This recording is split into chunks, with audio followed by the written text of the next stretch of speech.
Petr Yan versus Deiveson Figueiredo is not just this weekend's Fight Night main event headliner. I believe that it is one of the best stylistic matchups that the UFC has put on here in 2024. And in this video, I want to talk about this matchup in depth because when I saw this fight booked, a while back, I was like, whoa. I'm like, here we go. Because with Petr Yan, this is one of the best strikers that we have seen in the UFC, right? I mean, when you talk about the overall skill set of Yan, he is just one of the most aesthetically pleasing fighters on the entire roster to watch. But we got to be honest, he's had a very, very tough past 5 to 6 fights to where when we used to watch Yan, it was like, I can't wait to see him go in there and beat the brakes off somebody.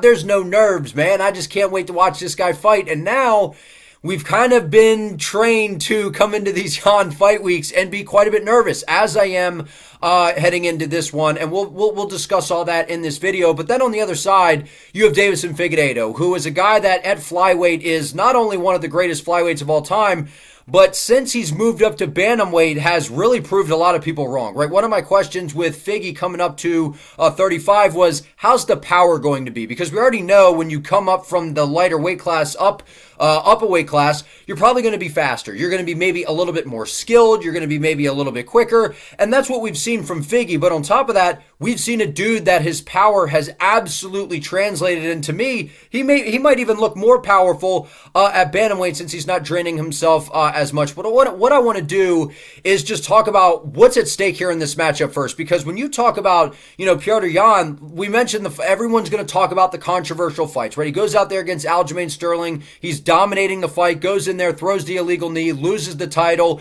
He's going to get that one back, goes in there against Corey Sandhagen, to which was one of the greatest fights I've ever seen. Not just, it wasn't like a barn burner per se, but just the technicalities, the masterpiece that was on display. Because with Sandhagen, you got, he's very technical, very well-rounded, very methodical in the way he approaches fights. That's exactly how Yan is. Yan's like a computer. He starts to download, he starts to make his reads, goes out there, gets a crazy win to get the interim title, goes out there against Aljo, loses a very close fight to where I even thought Yan won the fight, goes out there against Merab Dvalishvili, gets, just taken down 50 million times, gets 50-45. I mean, I never thought that we would see Yan get dominated in that way. Then he goes out there, gets back on track against Song Yadong, which along the way as well, he had that absolute war with Sean O'Malley, which again, another close fight. Then goes out there against Song Yadong, wins a very impressive 3-round decision over Song. But my point to you is this.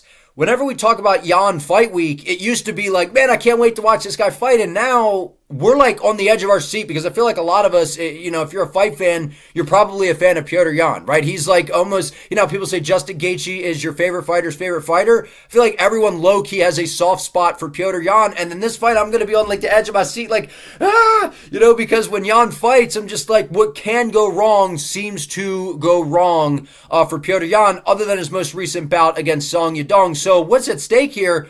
If he could get a win over Deiveson Figueiredo, it's probably a title shot, right? I know we have Umar Nurmagomedov kind of waiting in the wings. He hopefully will be fighting Merab next, but if not, then it'll probably be the Merab O'Malley rematch, and then Umar, I guess, is waiting in the wings. Just the bantamweight division is kind of murky at the moment, but with a victory from either guy in this fight, they're probably next in line for the title. Because when you talk about Petr Yan, he's a guy that's been up and down, but he's one of the best bantamweights of all time. I mean, resume-wise, he has some outstanding victories because I still think that he won the first fight against Aljo. I know there was the illegal knee, but if he doesn't throw that, he's coasting to a very dominant win over Aljo. But again, can't go back in time. He did throw the illegal knee there, but this is a dude who on the feet is just a technical masterclass type of striker. He just has everything that you are looking for. And then Deiveson Figueiredo, I mean, he's a stud. Ever since coming up to bantamweight, goes out there, beats the brakes off Rob Font. I mean,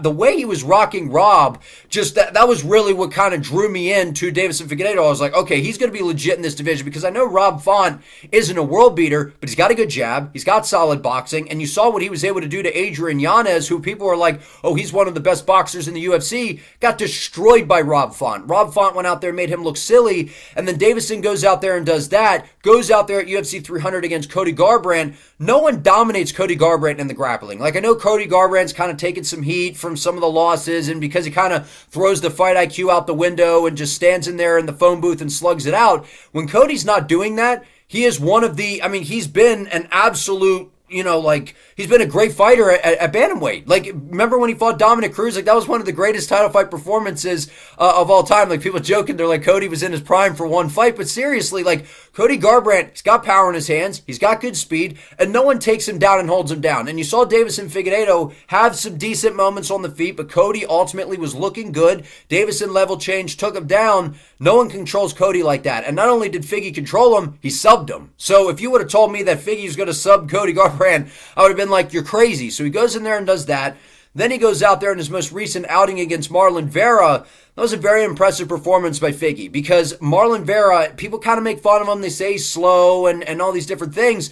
Cheeto's a damn good fighter. He's well-rounded. He's got good jiu-jitsu. He's got good power in his kicks. He's got decent hands. And what we've seen from Cheeto is a guy that is a very slow starter. But against Figgy, he came out a lot more aggressive. And Figgy seemed to slowly, methodically start to pick Marlon Vera apart. And then eventually you even saw him drop Cheeto Vera, which, I mean, that's crazy to even think about, because Sean O'Malley landed that nasty knee on Figgy. That didn't even drop him. And then to see, Deiveson Figueiredo time a perfect right hand, a guy that's from flyweight coming up to bantamweight to be the guy to drop Cheeto Vera, that speaks volumes to the timing and the power that Deiveson has put on display. But again, one of the areas that I think Yan is going to, let's get into, the breakdown here. I think one of the areas that Yan is going to be able to exploit Figueiredo is the fact that Deiveson is not very active in terms of the striking, right? And while he does have this big winging overhand right that he kind of, sometimes he does straighten it out, but he brings that thing, he kind of hip fires, you Call of Duty fans out there, he'll hip fire out there, and just kind of like Yuri Prohaska, how Yuri just throws those shots from his hips. Deiveson loads that thing up, and a guy that like Petr Yan, who's very technical, very skilled, and has very, very solid defense, I would like to think that Yan is going to see that a mile away. So that is really Figgy's most dangerous weapon on the feet, in my opinion, is that laser beam right hand that he does tend to load up on at times. But if this fight plays out on the feet, I mean, both guys are slow starters. They are not guys that, put a lot of volume out there. Now, the thing about this is going to be 5 rounds, which I absolutely think benefits Petr Yan. But what I also like, both guys are accustomed to going 5 rounds, right? Figgy with the million matchups against Brandon Moreno, for the flyweight title. Petr Yan's been in numerous title fights. Experience is on the side of both fighters. So that's why I like this. We're seeing 2 guys here who Yan is quite a bit younger. Figgy's kind of maybe getting towards the tail end here in terms of age-wise, but he still looks great. Ever since going up to bantamweight, he's just seemed like a revived dude. But if Deiveson Figueiredo is going to want to have success in this matchup, he's going to have to take the fight to the floor, because when you talk about Yan, I mean, this is a guy that on the feet is going to have his way with probably everyone in the bantamweight division. I mean, when you talk about best boxing in the division, Petr Yan. Best kicks in the division, probably Petr Yan. Best Muay Thai in the division, probably Petr Yan. I mean, all around in terms of the striking arsenal, this guy is that old man who's like your neighbor, and it's like you go into his tool shed, and he's like been around since the beginning of time, and he's like, I got this, I got that, I got this, He seems to have everything. That's Petr Yan. What do you want? You want elbows? You want tie sweeps? You want knees? You want spinning back kicks? You want this? You want that? Petr Yan can do it all. So if this fight plays out on the feet, I think Petr Yan absolutely picks Deiveson Figueiredo apart. Nothing that Figgy is going to do other than landing a nasty right hand that Yan just doesn't see coming is going to trouble Petr in this matchup. But what concerns me and what makes me nervous is we have seen kind of the blueprint to beating Yan, which is to strike with him a little bit, keep him guessing, and then ultimately level change. And if you can take him down and take his back, that is how you are able to control Petr Yan. Even though Merab Dvalishvili was able to take Yan down multiple times, Yan was still able to work back to his feet. He was still able to get back up. Where he struggles is when you're able to take his back, like what Aljamain Sterling was doing, and control him in that facet a little bit more through the jiu-jitsu and threatening with submissions, which Figgy absolutely has the ability to do that. Now, is he able to submit Petr Yan? I mean, maybe he could, but people underestimate the grappling of Yan, man. Yan is a guy that when we talk about complete fighters and we talk about the striking, he still has very good grappling. You saw against Song, in the 3rd round, did what he had to do to clinch the victory. Goes out there, nice takedown against Sean O'Malley. You got to see some of the grappling as well. You have seen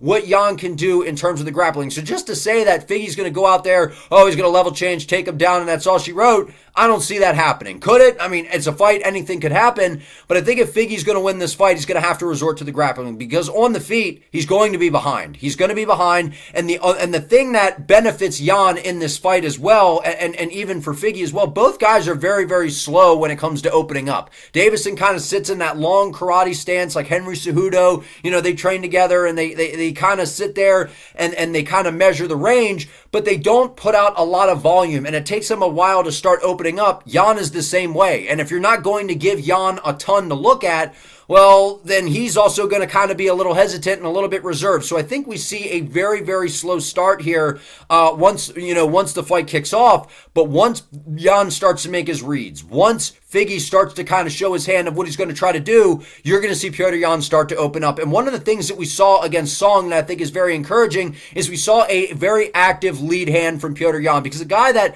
people talk about as having some of the best boxing in the UFC, which he absolutely does, Yan doesn't utilize the jab a lot, right? When you watch a guy like Sean Strickland, you watch a guy like Ilia Topuria, Max Holloway, there's some of the better guys when it comes to the boxing. They have a very, very active jab, a very good lead hand, to where Yan was never much of a jab guy. Now you saw against Song, he was fighting behind a good, clean, crisp jab. I expect him to use it in this fight. I expect him to attack the legs of Deiveson Figueiredo, because Deiveson is a guy that basically only fights out of one stance. So if you could beat up the lead leg, make it a little harder for him to level change, I think that would serve Yan well. And again, having 5 rounds to work with against, or for Petr Yan, that is absolutely huge. And when it comes to Petr, he likes to take his time. He likes to slowly start pick people apart. I think the boxing difference in this fight is going to be, it's going to look crazy. Like, Deiveson is going to throw one shot. Yan is going to counter with 2, 3, 4, 5 shots, once he starts to pick up his reads. Because with Yan, it's not just the boxing. It's the kicks, it's the knees, it's the elbows, and then he'll even sweep you, with those nasty tie sweeps to kind of mess with your balance, just trying to kind of get in your head. Jan's also got that really good high guard. He's always very good and very defensively responsible, and I expect him to kind of wait for Deiveson to throw those big shots to where he can just catch him on the guard and then throw those nasty counters that you always see him throw. That is what Yan does probably better than almost anybody in the UFC, is those catch and shoot counters. Those are going to be something that I think are going to be very troubling for Deiveson. So from top to bottom, this is an outstanding fight, because what we've seen from Figueiredo, what we've seen from Yan, both of these guys are dogs. Both of these guys have power. Both of these guys have finishing ability, but I tend to lean towards Petr Yan to win this fight, because I think when you talk about the overall skill set, you talk about the full striking arsenal that Yan has, I think it's going to be very troubling for Figgy. Unless Figgy can take the fight to the floor, control Yan get to his back, control him that way, or land a massive right hand, I just don't see how Figgy wins this fight. I do see how he wins the fight, but I'm saying I just don't think he gets in those positions. Because with Yan, what does concern me is he's had some injuries here and there, but when he's healthy, when he's dialed in, this is one of the best bantamweights of all time. Not just in the UFC right now, but of all time. And with his skill set, he's a very, very hard puzzle for everybody. I think he's going to cause Figgy a world of problems, especially as the fight starts to play out. Those combinations will start to land. He'll kind of start shifting forward, landing those good boxing combinations like you saw him do against Jose Aldo. I think Petr Yan wins this fight and puts himself right in position for a title shot, possibly next, depending on what happens with Umar Nurmagomedov. But I want to hear from you all down in the comments. Like this video. Let me know who you think wins this matchup. Subscribe to the channel. I would appreciate it. See you next time.